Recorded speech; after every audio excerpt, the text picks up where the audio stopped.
I actually personally think there are much more important toxins we should be trying to avoid than aluminum, because of the body of evidence that's showing its impact on humans.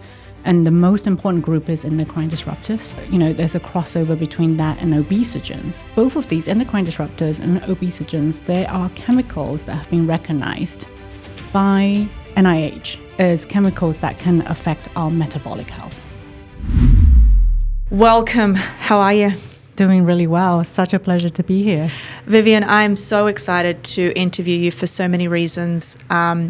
One, as you know, I'm an Alzheimer's disease researcher. I live and breathe it. And lately, I've been seeing so many articles, there is so much coming out in the science around toxic exposure, right? So whether it's heavy metals, whether it's microplastics, whether it's toxic mold, this is a field that I never thought I would get into, to be honest. I didn't really understand the science behind it, but now I'm getting more into it. And then I actually found you, and that's why we are here today. And I want to open up with a statement that you've made. So studies show that using aluminum utensils and cookware can double the amount of aluminum in your blood compared to those who don't. So my question is, how concerned should we be about the potential oxidative damage and DNA damage of aluminum? I love that question because I think when it comes to environmental toxins, we have to pull the lens back and consider the whole individual, right? Consider the context and the nuance. We have one camp saying, don't worry about aluminum in cookware. It doesn't leach. It doesn't get absorbed. Well, we have studies that show that it can get absorbed. And then we have studies that show that when it does get absorbed, so in this particular study, they actually looked at the white blood cells in the blood sample, and they showed oxidative stress in those white blood cells and DNA damage. So it's affecting our cells. The question is, does it lead to disease, right? That's what I'm concerned about as a medical doctor. When you pull the lens back, you've got to look at what someone's overall intake is of aluminum. How are they exposed through other things like antacids as a huge, source of aluminum, potentially. Aluminum-containing antacids for heartburn. So if you're taking one of those, then yes, you should probably be more concerned than someone who is not exposed to other forms of aluminum in their daily lives. But in terms for your audience who are concerned about brain health, right? We have studies showing that people with Alzheimer's have more aluminum in their brain and CSF, so that's the fluid surrounding the brain and the spinal cord, the nerves. And we know that it's causing oxidative damage, which is leading to inflammation. And we know that inflammation is kind of the hallmark. It's at the center of Alzheimer's. So as a doctor, I look at it as, well, at this point we have, let's say, a glass of water that rats are drinking from, right? So we have some preliminary data saying, hey, rats are getting sick and some of them are dying. But we don't have conclusive proof that aluminum is causing the brain damage. So do you want to drink that cup of water or not? I don't. I would, coming from the UK, I take a precautionary measure. Like I want to have things be shown to be safe before I put it into my body. Whereas in the US, it's kind of the opposite, right? You have to prove that it's harmful before it's taken away from consumer usage. Yeah, and that's scary. That's the scary thing about this healthcare industry.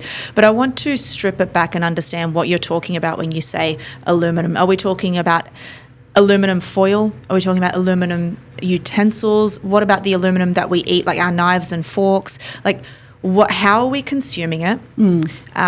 Is it when we get, when it gets heated in the oven? And then how much of it is actually, are we allowed? Like, what's the toxic load per week? Yeah. So the WHO set a standard of daily limit of 2 milligram per kilogram of body weight. So for me, that's about 140 milligrams. And according to the CDC, Americans are consuming between 7 to 9 milligrams per day through just food exposures. So that's not including medications, your air, your water, your cookware, and all of that. So just average. So if you add in an antacid, that could easily go into That's a few hundreds. wild that we've got aluminum in antacids. I mean, what's the population? I was actually just interviewing Dr. Nathan Bryan, and he's a nitric oxide expert, and he was speaking about the amount of people that are actually on antacids. Mm-hmm.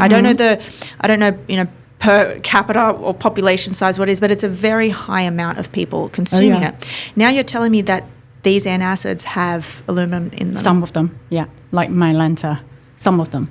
Right. So if you take one of those, then you should be more concerned and should be more kind of aware of what you're getting in through other sources. Yeah.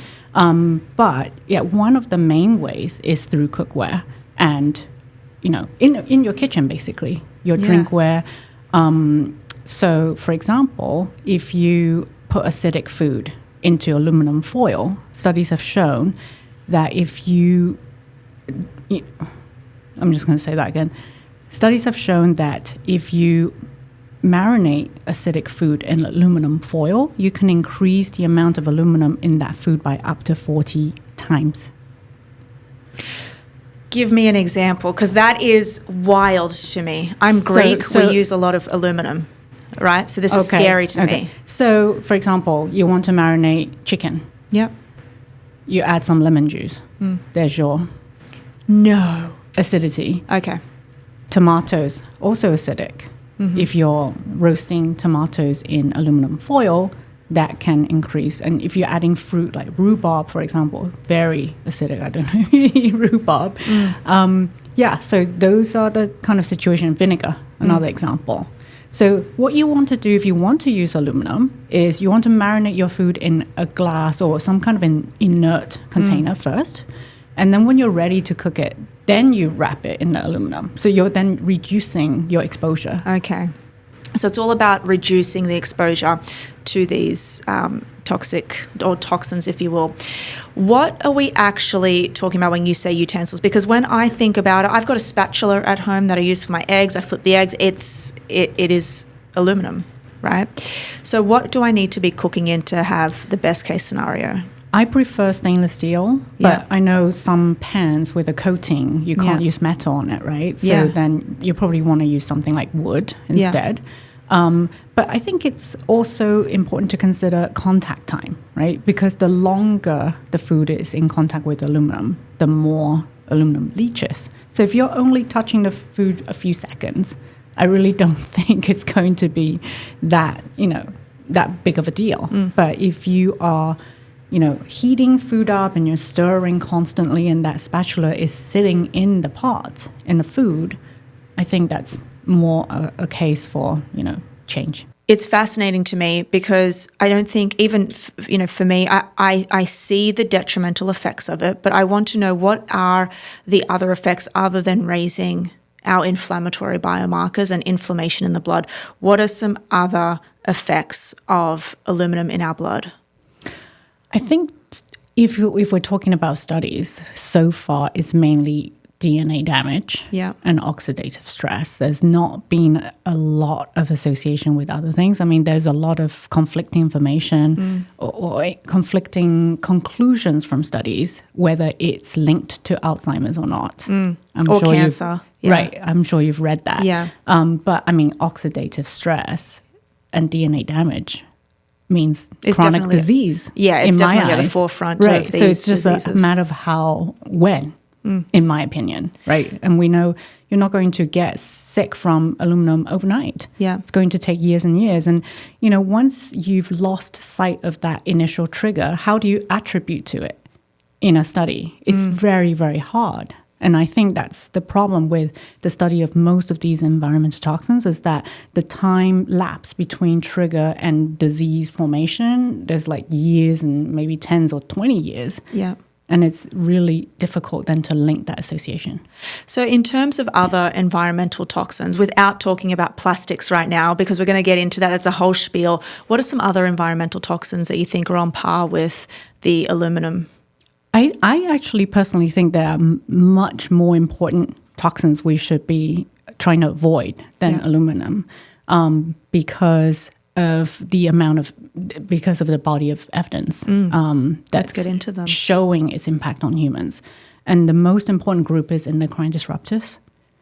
So a lot, there's a crossover between that and obesogens, right? Mm-hmm. But both of these endocrine disruptors and obesogens, they are chemicals that have been recognized by NIH as chemicals that can affect our metabolic health, how we, burn energy and metabolize in the body. And they kind of have this effect through a myriad of different mechanisms, but mostly by interfering with our own innate hormones.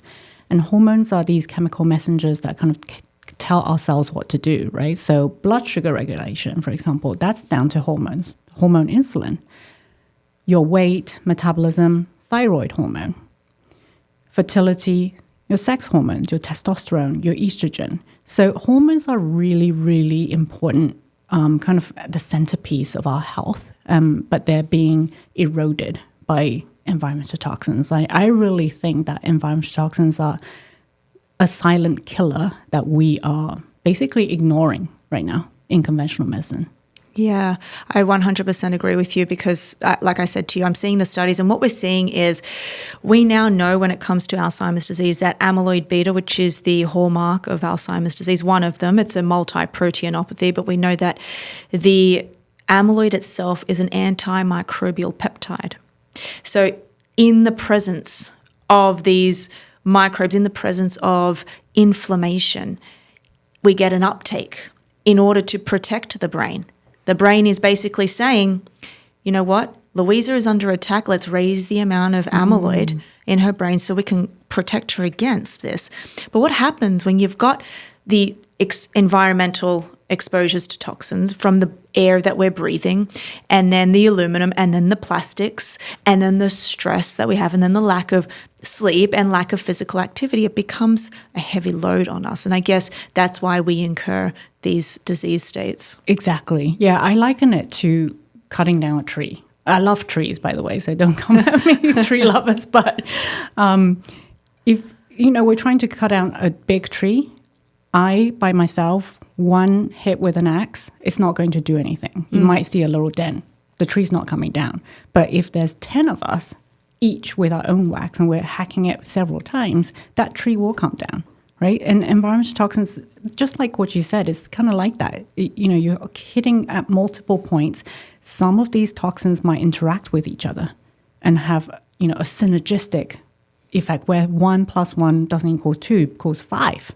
Right, so they're enhancing each other's harm on our bodies. That's when that tree falls. And I think that's the big picture we got to remember, is that it's everything coming in together.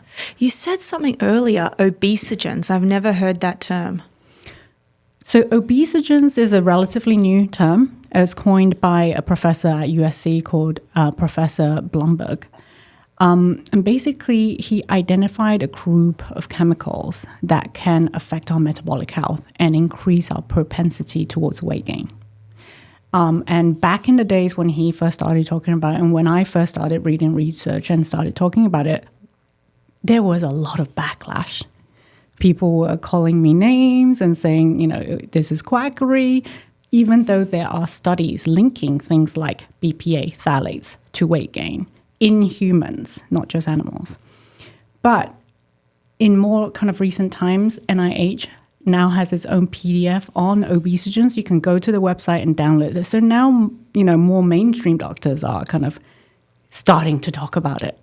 But, these chemicals that are listed as obesogens on the NIH website are in almost every American that the CDC tests. So BPA is present in 93% of Americans, according to CDC biomonitoring.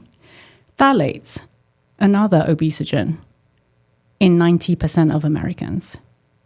And in my opinion, PFAS, the forever chemicals, that's a new emerging category of obesogen. That's in 97% of Americans. Oh my God. Okay, we're going to get into BPA because we're going to talk about plastics. But what was the other one? Phthalate? Phthalates. What are phthalates? So phthalates are chemicals that are used in plastics. Okay. And also in a lot of personal care products because they help to fix a scent onto a product. So think perfume. How does a perfume stick around so much? How can you smell it hours and hours after it's been sprayed on you? Because of phthalates. Otherwise, just by the law of physics, those molecules have evaporated and you can't smell it anymore. If you put essential oils on yourself, you can't smell it after an hour. Phthalates, you can still smell it after a few hours because it fixes that scent to you. So then what you're saying is it's not even just about absorbing it through the skin. So I probably heard about this many years ago. So I started putting my perfume on my clothes instead of my skin. But now I'm probably also ingesting it through the nasal cavity. Yeah, or nasal cavity, yeah. Definitely through inhalation, that's one of the main ways. Okay. If you're spraying things, air fresheners is probably the biggest culprit. Candles. Okay. Air fresheners, any scented products, household cleaning products that are scented. Okay, so what you're saying is obesogens are these toxic or these toxins. They're in our environment. They're mainly made up of BPA, phthalates, and... Well, on the NIH website, they list BPA, phthalates, cigarette smoke, PM 2.5, so air pollution. Air pollution.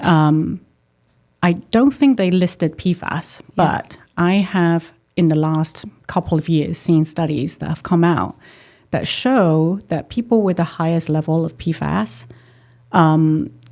regain weight much more than people who have a low level of PFAS. So if someone goes and loses weight through diet and exercise, that's what they did in these studies. The people with the highest level of PFAS in their blood, they regain the most weight compared to those with the lowest level of PFAS.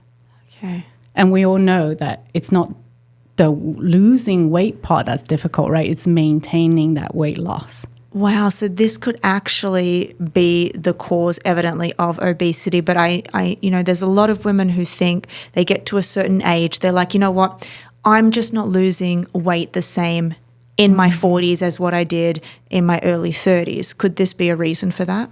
Yes, I think it's definitely one of the reasons. And we know from another study, when you lose weight, there are toxins that are released from your fat cells.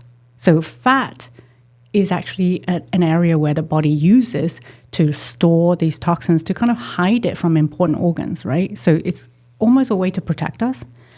And when you lose weight rapidly, they've demonstrated this in studies, that your blood level of these toxins go up. And it can then impact your thyroid function. And if you have a low thyroid function, you are naturally going to find it harder to lose weight, right? People with hypothyroidism, low thyroid function, they have a propensity towards weight gain. This is all just making sense to me and scaring me at the same time. Then it makes me wonder why we have FDA-approved products such as Ozempic to help. Instead of, it's just like lecanemab, the latest FDA-approved drug, which treats the symptoms of Alzheimer's disease. It doesn't treat the underlying root cause. And this kind of reminds me of what we're doing in the pharmaceutical industry, where we just want to dampen down the symptoms. However, the root cause of obesity, for example, could be heavy metal exposure, environmental toxins. Yeah, it's everything. It's our diet, it's our lifestyle, it's our environment. And when they go in, and you mentioned the word endocrine disruptors, when they go in, they disrupt the hormones, for example. So let's take estrogen, the female dominant hormone, if you will. When you say disrupt, what could it mean? Does it mean that maybe it inhibits the release of estrogen? I love that question. So BP actually mimics our estrogen. So it can then go on our estrogen receptors and mimic it. So that's why it's been linked to breast cancer. This episode is sponsored by ZocDoc. Guys, We know that there are things in life that you have to compromise on, such as time spent with family, convenience of a shorter commute, or personal preferences in daily routines. But when it comes to your mental and physical health, there should be no compromise. ZocDoc is a free app and website where you can search and compare hundreds of types of high-rated in-network doctors, including mental health providers, and instantly book appointments with them online. In fact, I see my chiropractor now every 2 weeks. I was always sketchy on chiropractors. If you know me, you should know this. When I found him on ZocDoc, I went through the reviews. It was so simple and so easy for me to book him in. I booked it in, and now I've been seeing him for the health of my spine, which is the health of my brain and my mindset. I now see him every 2 weeks. So you can find any provider, mental health provider, physical health provider, who offer in-person appointments, virtual visits, or both, whatever works for you. And the best thing about this app is the typical wait time to see a mental health provider is just 4 days. That's it. You can even score same-day appointments. So if you are in need of a provider, go to ZocDoc.com/neuro, download the app. It's completely free, and book a top-rated therapist, psychiatrist, or psychologist today. That is ZocDoc.com/neuro. Okay, can you break down what mimic means? Because now I'm thinking about it in the brain. We've heard of a term called the menopause brain. Over time, this is why 2 out of 3 women this is why 2 out of 3 Alzheimer's disease patients are female, due to the decrease in estrogen as we get older. So when you say it mimics estrogen, so then we are uptaking the BPA rather than the estrogen through the receptors? So here's where the nuance comes in, right? Because in our bodies, we have different types of estrogen receptors. There's alpha, beta. And, so for example, soy, it acts differently on these 2 receptors. So when people say, soy is a phytoestrogen, it's going to stimulate and make you get breast cancer. Actually, no, because on the breast tissue is inhibitory. On the bone estrogen receptors is stimulatory. So it supports bone health, but it actually is protective against breast cancer. Okay. And so it's the BPA on different tissues are going to have different effects, but overall, it's in human studies it's been shown to be associated with fertility issues, weight gain, neurodevelopmental issues in children, and it's through the vast different types of receptors we have. Like every tissue is going to respond differently. Yeah. Do you think that we could live in a world in 2024? I live in Manhattan, right? Can we live in a world where we're not exposed to endocrine disruptors? No, I don't think so. That's why my approach is not, hey, let's avoid toxins 100%. We can't. It's not possible. And you will drive yourself crazy trying to, because it's just not possible to avoid it 100%. But my thinking is we don't have to, because we actually have detox organs, right? So these organs help us eliminate exposure. So what we do have to do is try to avoid them, try to reduce our exposure where it makes sense for us, when we can. But, I see this kind of trend on social media right now as well. People are so obsessive over their exposures that they're literally getting super stressed trying to avoid these exposures, that stress is now becoming toxic, right? It's causing inflammation in their bodies because they're so stressed. And I think that's, counterproductive. Double-edged sword. Yeah. Yeah. I want to now move into this plastic world, right? Because I've got so many things to ask you on this one. First of all, you've mentioned that plastic exposure costs us $250 billion in healthcare annually. How does exposure to plastic chemicals impact our overall health? And can you break down what microplastics are? I know there was a very famous study that came out quite recently, I believe it was in 2024, where they found microplastics in the carotid arteries and testicles of some males, which scares me. I also read another alarming statistic that on average in the US we are consuming a credit card worth of plastic per month. Per week. Per week? Yes. Right. Okay. I wish it was per month. When I first started kind of diving into environmental toxins, that figure was 1 credit card per year. Now it's changed. Now it's 1 per week, Yeah. which is shocking. When I first heard that, I thought, okay, someone made a mistake that they meant 1 year. Yeah. No, it's one week. And that came from the World Wildlife Fund study. Yeah. That figure. So plastic is everywhere, right? I think the figure something like we have 7 billion tons of it in just kind of out in the world. Where does it go? It comes back to us because it breaks down.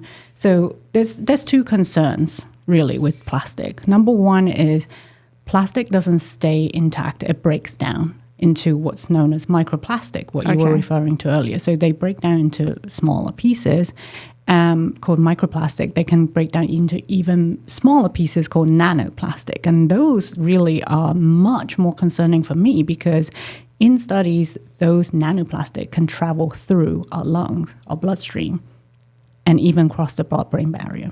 And can they accumulate and... Yes, they accumulate. Occlude a vessel, for example? Well, that study you were referring to about it being found in arteries, so that was in the carotid artery. It had accumulated in a major artery called the carotid artery. Yeah. And that was a study done on something like 300 people. Mm-hmm. And they found that those with microplastic in their carotid artery had a 4.5 times higher risk of having a heart attack, stroke, or dying.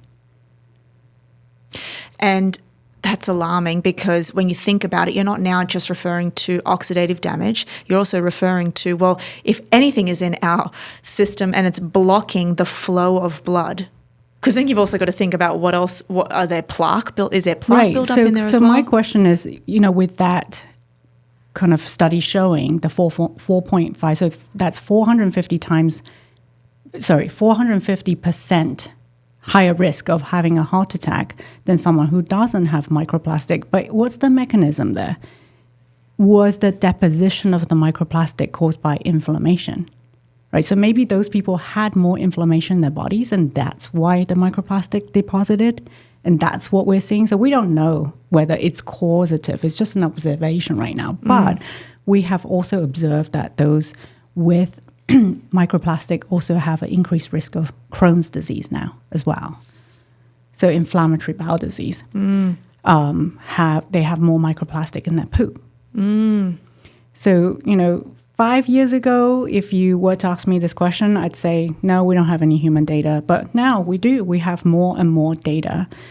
And the other thing about plastic is that it's what can leach into our products from the plastic, right? Okay. So plastic can be made from, I think, something like 10,000 different chemicals. And we often don't know what's being added to plastic to make it plastic. Yeah. We're talking these Obesogens, endocrine disrupting chemicals like BPA, phthalates, PFAS. These are being leached into the products that the plastic is surrounding or containing. So, for example, your water bottles, right? So conditions like sunlight, heat can increase the leaching of these chemicals into the water. Plastic food boxes, food containers. If you microwave food in plastic containers, just 3 minutes of microwaving can release billions of nanoparticles and millions of microplastics into the food. I was actually, I was thinking, and for everyone that's not watching on YouTube, I'm holding a Fiji water right now. It's in plastic. Vivian's probably going to kill me. But I was thinking about what did it take for this to get into my hand? Or from the time of, I don't know, when they bottled this probably went on a hot truck it's it's very hot right now. It's the end of July. We're in Los Angeles.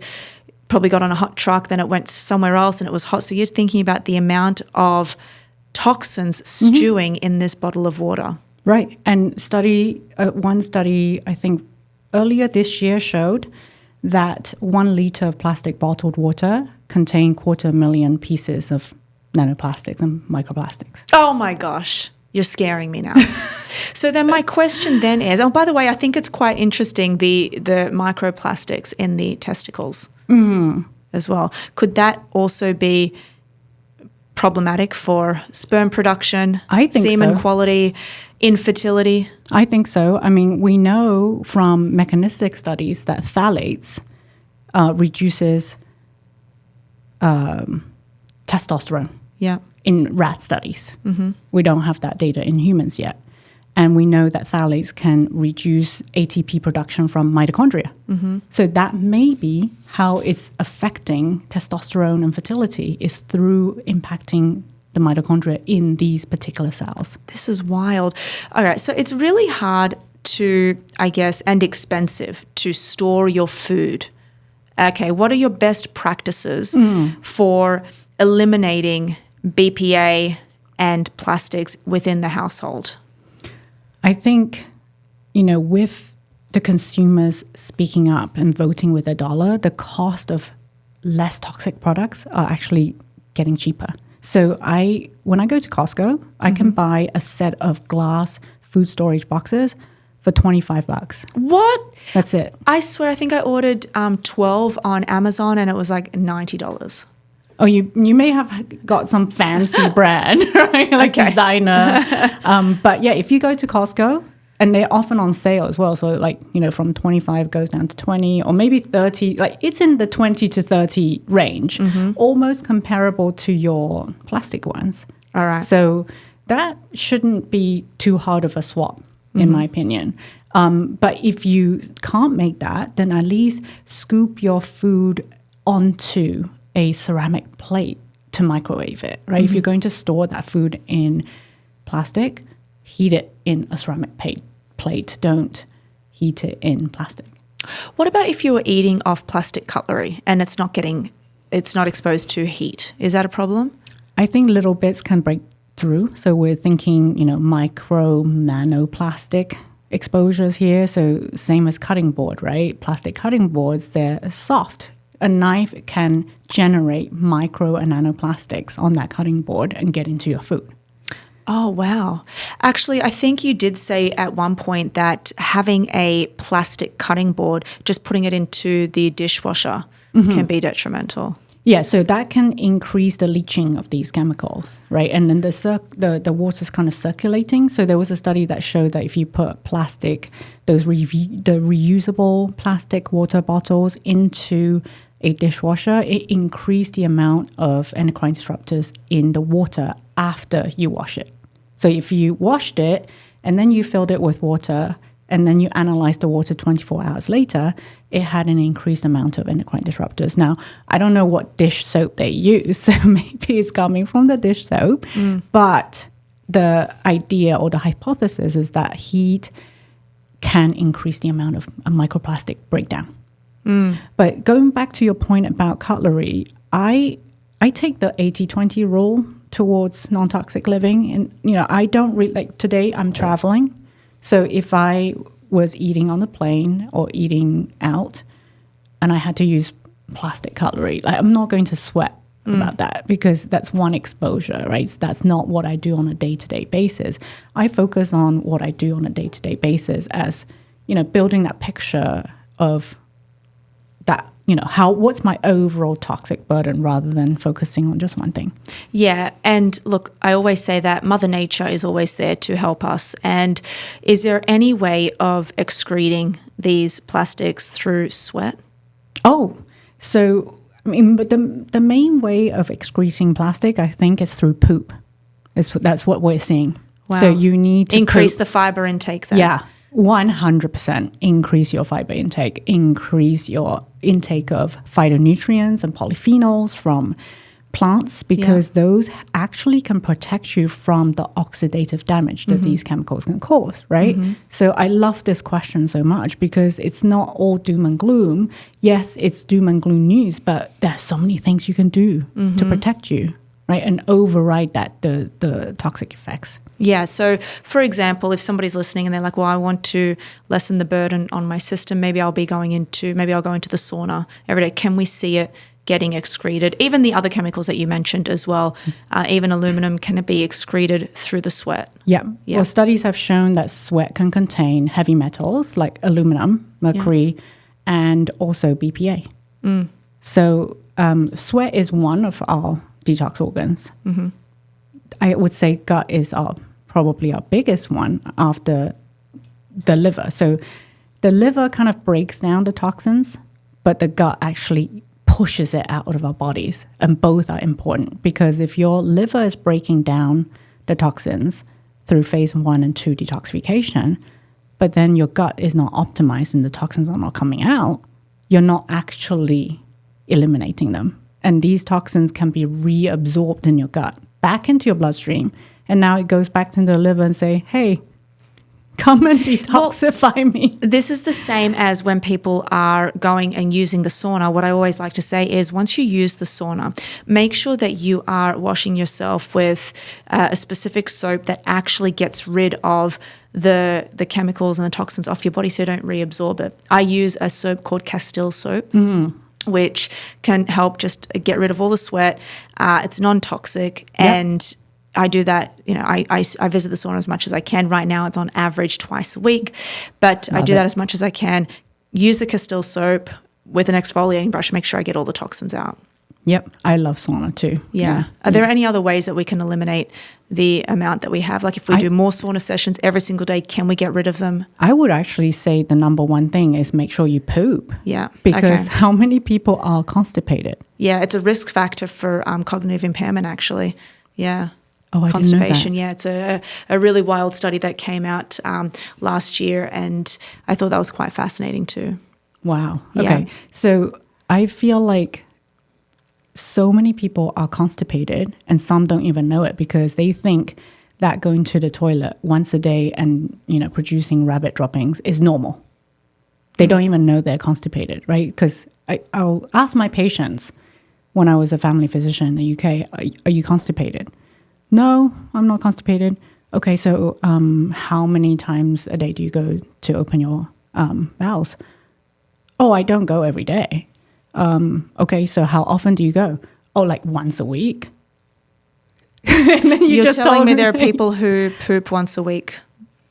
A lot. Wow. Yeah. Okay. So this is from my days of being a family physician, when I was seeing 30, 40 patients a day. Yeah. There will be so many of them that tell me they're not constipated and they go to the toilet once or twice a week. So how often should we be going? We should be going once or twice per day. Wow. And sorry to be graphic, yeah. I'm sure your audience loves to hear about poop on the podcast, but if you look at the toilet after you've gone to the toilet, it should look like a big long sausage. Mm-hmm. It shouldn't be rabbit droppings. Okay, and if it is rabbit droppings, you're constipated. Is that maybe because you're dehydrated, not having enough fiber in your diet? It could be that, but most commonly it's because you're not getting enough fiber. Mm-hmm. And if that's the case, toxins are not coming out. So the fiber, which is found in vegetables, fruits, is grabbing the toxins and pulling them 100%. And we have studies showing that lots of different plant fibers can actually bind onto things like aluminum. So silica, for example, which is in strawberries, avocado, oats, can bind onto aluminum and help it come out of your body. So what is silica? Silica is just naturally occurring, and it's being made into a supplement now. So some people actually take it for aluminum detox. Silica apparently is in Fiji water as well. Okay, well, let's see how well that is. That's pretty interesting. So then once we ingest these foods, then they can bind to the metal, bring it out. I don't know what your take is on oats and glyphosate. And is glyphosate something that you talk about in terms of So glyphosate is a pesticide. And oats have been found to be heavily sprayed with glyphosate if they're not organic. Glyphosate is not the only issue. Chlormequat is another pesticide that's frequently sprayed on oats as well, along with so many others. So oats definitely something to try and choose organic. And actually the difference between organic and non-organic oats is really not that much, especially if you go to somewhere like Costco. But pesticides, they were actually invented to kill pests through damaging the nervous system, right? That's how it kills pests. So they're neurotoxins. Yeah.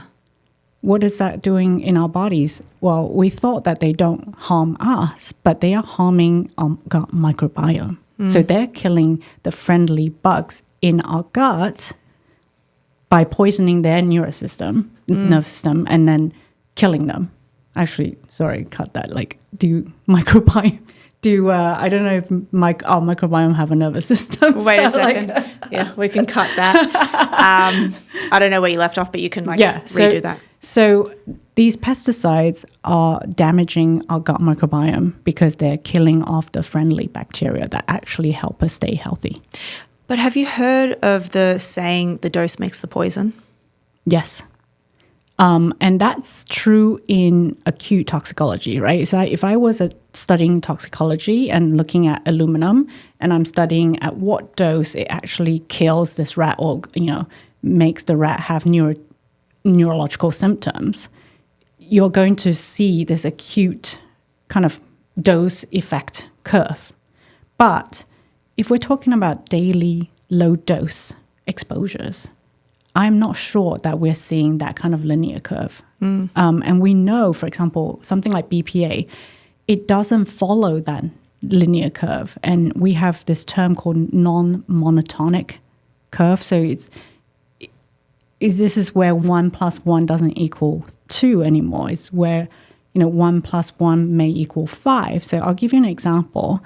Contraceptive pill, right? So the amount of estrogen in the contraceptive pill, the dose is super tiny. It's the equivalent of 1 drop in an Olympic swimming pool concentration in our body. But it has enough effect to inhibit our ovulation. So the dose makes the poison. Yes, I get that. And I do think that there's some merit to that. But I don't think we can say, okay, if it's just dose make the poison, then tiny, tiny little doses don't matter anymore. Because, yes, they can still have biological effects in our bodies. Yeah, and I guess it would also, it's deterministic by your lifestyle factors as well. Because we have to remember that everything acts as compound interest. So if you're putting all of these toxins in the body, you're not eliminating it through either bowel movements or through sweat, then that's an issue. If you're not sleeping well, then you're also raising inflammation. You're not clearing out the system overnight. If you're not exercising, you're not getting these growth factors. You're not getting a change in your cardiac system. So what you're really saying here is this is one segment of the whole picture. You're not saying that the number one reason why we all are dying early and we're chronic diseases is because of BPA and plastics and aluminum. You're saying that this is just one factor that maybe we haven't considered yet. 100%. You got it. Why do you think that we are we don't know this stuff? Where is does this come down to public health policy? Is this being hidden on the back end? The pharmaceutical companies just don't want us to know. This is obviously a question of your opinion. Yeah, I think that, first of all, it's very hard to study, right? We chatted about this earlier. That trigger event, so your exposure to the time, to when you actually have a symptom, that lag could be years. Mm-hmm. So how do you attribute it all the way back to that exposure? It's very difficult. So most studies of, these environmental toxins are population studies, observational studies. And they're criticized as not being robust enough because they're not randomized control trials. Well, you will never get approval to give somebody a toxin, right? Which, by the way, a a randomized control trial is it's the gold standard in academic medicine. It basically means you randomize two groups, and one group gets a placebo, and the other group gets the actual BPA, if you will. Yeah, and they actually did this study. We can talk about that. It's very interesting, but traditionally, it's not been done. Yeah. So, it's just poo-pooed as, it's just observational. It's Correct. association. Observational studies in the science realm is very like, it doesn't, yeah. Right. But my point is, if you have multiple observational studies showing the same association over and over. The trend. I think you should start to pay attention. It warrants some attention, exactly. Correct. So I feel like it's like painting a picture, right? One stroke doesn't mean anything, you can't see anything. But now there are multiple strokes. You can start to see what the picture is. You don't know definitively what it is, but it should give you cause for concern to do more. And that's what the NIH has done, to give it credit.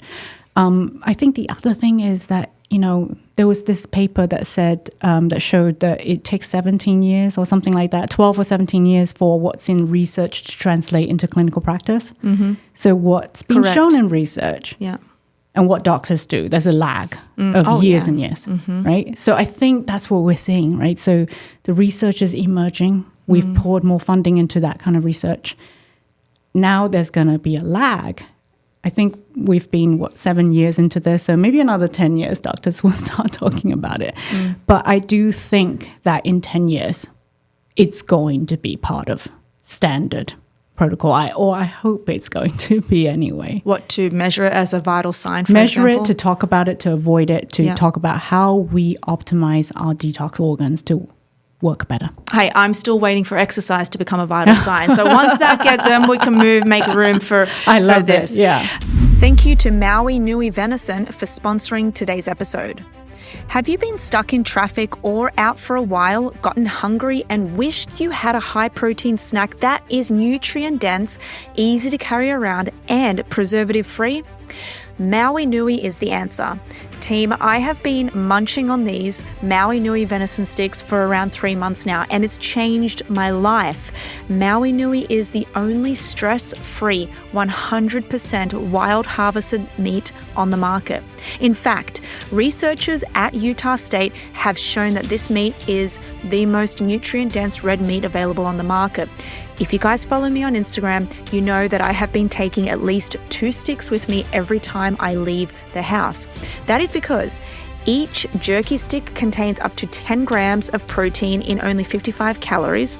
It has up to 53% more than grass-fed beef than any other jerky, and it tastes amazing. I always take 2 because I know that I'm going to get guaranteed 20 grams of protein when I'm out and I'm on the go and I don't want to eat any fast food. I don't want to pick anything up. I don't want to spend any money. I just want to eat my nutrient-dense jerky sticks. I highly recommend trying all of their natural venison jerky sticks just so you can see which one you like. They are an optimal protein snack, but for those of you who are like, I don't want jerky venison sticks, they also have a variety of fresh cut meats available on their online butcher shop. I opted for their membership, so I get a supply every month without a hassle. So if you want to try these, you can get 20% off using my code, which is NEURO. So that is mauinuivenison.com/neuro.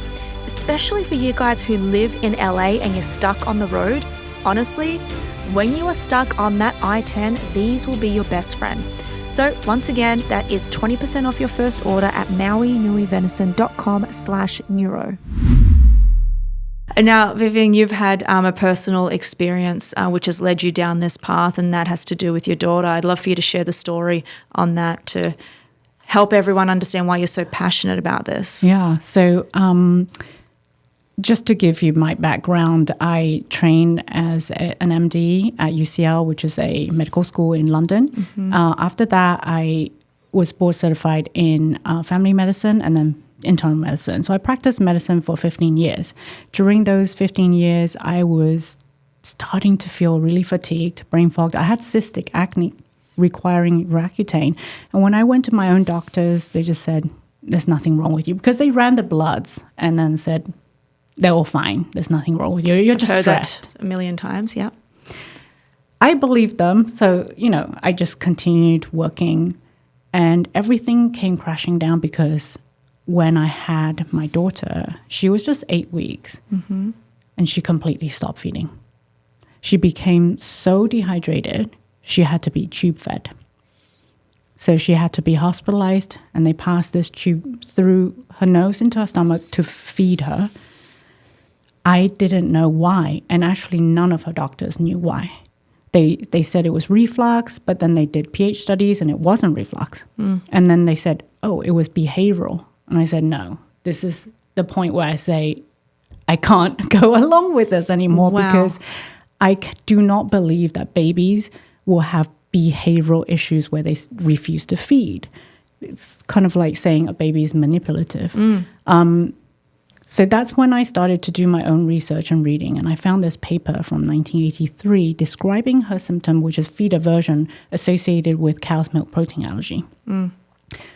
So I asked her pediatrician to switch her milk to hypoallergenic formula called Neocate, and she was better within a week. But then I was kind of left with, well, why did she develop this allergy? So strange. I don't have any food allergies. My husband doesn't have any food allergies. Where did this come from? Her doctor said it's genetics. And I thought, okay, well, it isn't. So this is another point of, I really don't have any trust in my doctors, unfortunately. I have to take this on myself and advocate for her, for us. So this kind of when I segued and went down this rabbit hole of lifestyle medicine, nutrition, and then this whole world of environmental toxins opened up to me, because I saw these papers linking chemicals like phthalates, mercury, heavy metals, to the development of allergies. And we know there's an epidemic of allergies, asthma, eczema. These have all been linked to environmental toxins. But you're not going to find a conventional allergist who talks about that. No. So that's why I'm so passionate about it. And that's why I'm not a very public person. I actually don't like the limelight, but I feel like this message needs to get out, because people need to know. It's funny you said that, because my entire life I never had an allergy. And when I moved to New York City during allergy season, I cop it so hard that I have to leave. Wow. Cop it means like I get it so bad, and it's around March. So I am like, I just can't be in New York during March, because I am, and there's nothing that can unblock my nose or save my eyes from watering. And I've never had it my whole life. And I just think, okay, maybe it's the New York City pollen. Yeah, it must be. Or it's just the pollution plus the pollen. Yeah. How do you feel what about pollution? Is that another? It's huge. Yeah. It's huge. And I don't love talking about it, just because a lot of people just kind of throw their arms up in the air and say, well, there's nothing I can do about that. So you're just telling me I'm doomed. And air pollution, I really feel like it needs to be kind of like a more higher level policy change. But what's inside of our home, the air inside of our home, is within our control. So I like to talk about that. But, there is huge amount of evidence showing a link between air pollution and neurodegenerative diseases, from Alzheimer's to Parkinson's. Correct. I'm sure you know that. That is so frightening to me. I think you're doing a marvelous job. And now also you are trying to power the mitochondria, which is the energy producing part of the cell. You're trying to power that through red light therapy. I'm a huge fan of red light therapy for many reasons. One, I know that it can actually penetrate the skin and have an effect on these superficial organs. I know that there's actually great human research on the retina, if I'm not mistaken. But for me, and everyone knows that I speak about this on the podcast, I'm doing anything I can to look 29 for the rest of my life. I'm not 29, but when I did my blood work and it comes back with an inner age, it said that I was like 28.7. I'm like, okay, I'm sticking to that. I just need to make sure. So I've got, you were kind enough to send me this handheld red light therapy. Best thing ever, because I have a red light panel at home, and it was like I have to sit there in front of it. Then you sent me, so every morning I'm like a crazy person. I'm walking around my house just like with the red light panel literally strapped to my arm, my hand, and I'm just walking around with it. So I want to spend just a few minutes touching on what red light therapy is. Oh, yeah. So, I mean, I feel like red light therapy is kind of like the antidote to what toxins are for our mitochondria. I feel like a lot of the health impacts of toxins is through its effect on our mitochondria. And we have mechanistic studies to show that, right? Phthalates can reduce our ATP production from mitochondria. So can BPA. So all these environmental toxins affect and damage our mitochondria. And that's one of the ways it's impacting our health. Mm-hmm. Red light therapy can penetrate, as you said earlier, penetrate through our skin and reach our mitochondria, where it's actually received by a receptor called cytochrome C oxidase, activates it, which then stimulates the mitochondria to produce more ATP, which is energy. It can also improve blood flow by increasing nitric oxide. It can also stimulate the release of various growth factors. So that's why there are human studies with red light therapy on wound healing, skin health. So you'll love this. I love this study because it's on split face. So women who use red light therapy on one side of their face, the other side got sham light. So it's a look-alike. They don't know which one is placebo, which one is real. They used lights on both their face. One side is real red light therapy. The other side is fake. And after 8 weeks, they took biopsies and showed that the side where they used red light therapy had increased collagen. But not only that, on a kind of more subjective level, so they had people assess, right? But it was blinded, so they don't know which side is which. The side with red light therapy had less fine lines, wrinkles, and more skin elasticity. So that's a human study. Oh, wow. And there's a lot more other human studies, but you talked about retina. So that study was done at UCL, where I went to medical school. That's a very small study, I think 12 people, and very low light, very low irradiance red light. And it helped improve, I think it was, what was it? Macular degeneration. Mm-hmm. Yes, it was. Yeah. And then just last year, the same researchers did red light therapy study on blood sugar. So they shone red light on the back of subjects and showed that they had a lower blood sugar response to a lower blood sugar response to oral glucose tolerance test. Oh, no way. Yeah, I think, you said that there's a margin of around 17 years. I think eventually, just like with hyperbaric oxygen therapy, we're now seeing it more readily available in hospital settings. I think eventually, to help with skin healing, wound healing, this may be something of the future. That is, we go into a red light therapy bed, if you will. I think so. I mean, I was using it as a dermatologist in the hospital. I did a dermatology, what is it called? Residency. Okay. And so we used lasers. We used light therapy. But isn't it much more stronger in a dermatology unit? Yes. So it's much stronger to the point where, you might cut yourself, you might burn yourself. So that's not safe to be used at home. And that's where kind of LEDs have come in. They're less power, but they still can deliver these benefits. So a lot of these human studies are actually done using LEDs, not lasers. Yeah. The one thing I want to say about the eye study is that the level is very low. So a lot of the devices you will buy on the market, for example, your panel is going to be very high radiance. It should be very high radiance. You probably don't want to be looking directly into that until we have more research to show they're safe. Okay, no, I wear the little sunglasses, right. Whatever they are. So in the study, they use super low red light. Yeah, and I've been, because I put this all over my body, for example, because it's an entire panel. I stand in front of it with minimal clothing, so it just gets everywhere. I think I do it for about 20 minutes a day, but it's interesting now. I with your handheld one, I'm able to just use it on my face, and I guess they call it spot reduction. I'm not sure what they call it, but it's like but I can also do other things as well as I walk around the house. Yeah, exactly. So that's why I kind of designed it to be portable, because I also have a panel and I don't use it. I use my Loom box more because it's just more convenient. I'm busy. I'm, doing something I can use at the same time. But one thing about the targeted portable devices is that you can have it closer, let's say to a joint. You can get it around your joint, get it closer where the light penetrates better, right? Because a panel, it's kind of awkward to get body parts close to it. And in order for the light to penetrate deeper, you do want it to be closer and you need a high dose. So red light therapy is quite nuanced again, right? Because the dose that you use depends on what goal you're trying to achieve.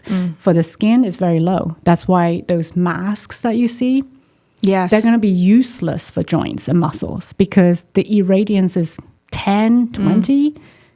Loom box is 140. Oh, that's amazing. So that's why it penetrates joints. I see people using that light and putting it on their shoulder, and I laugh because it's never going to penetrate the joint. Or they put it on their head. I even see dermatologists put that mask on their head and say, oh, I'm now using it for my hair growth. Yes, well, that's another area, hair growth. So with your handheld one, I can put it on my hair, right? I mean, I don't have a problem with hair growth. It grows too fast. But I have noticed that as I'm getting older, it's thinning out. Right. Yeah. So red light therapy, there's quite a lot of research on hair growth as well. Oh, my gosh. Yeah. So you can get these helmets. Yeah, I've seen them, laser. But you do need that that high irradiance, right? That's why they use laser, because the irradiance is higher. The kind of amount of total power dosage is high. And you need that to penetrate through the hair and into the scalp. This has been a monumental episode for us because now we understand what toxins are doing, environmental toxins are doing to our entire system, so we can help fight off these detrimental diseases. Vivian, where can we find you to find out more information? Oh, thank you. So I have an Instagram account. Yeah. My handle is at plateful.health. So that's plateful.health. I have a website as well. It's www.platefulhealth.com. We're going to link everything below, and the red light panel as well. Loombox, yeah. Loombox. If you'd like, I can give your audience a discount code. Oh, we'd love that. Okay, we love discount codes. We'll put that at the bottom as well. Okay, great. Vivian, thank you for being part of the Neuro Experience podcast. Thank you so much for having me.